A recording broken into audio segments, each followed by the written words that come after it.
Hey guys, here's a really easy tip that I've found extremely useful. A few friends of mine have used this tip as well, and they've reported back and said that it's made things so much easier when it comes to reinstalling spark plugs in these air-cooled VW engines. So I was sifting through an old September 1973 Practical Motorist magazine, and what I found was an article called Reader's Tips. And in here, someone sent in a tip for installing spark plugs in an old air-cooled Volkswagen.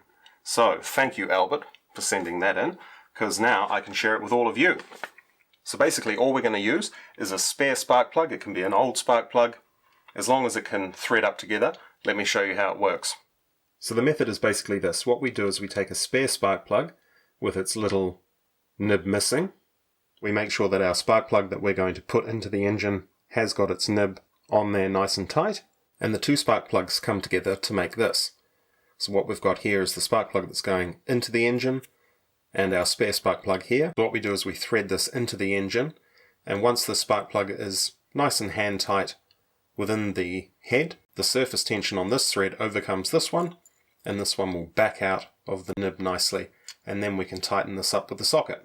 So let's see just how well it works with such a lack of working room under here, especially with the twin port manifold.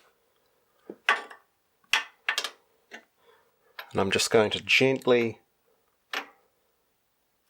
let it roll around until it finds the threads on its own.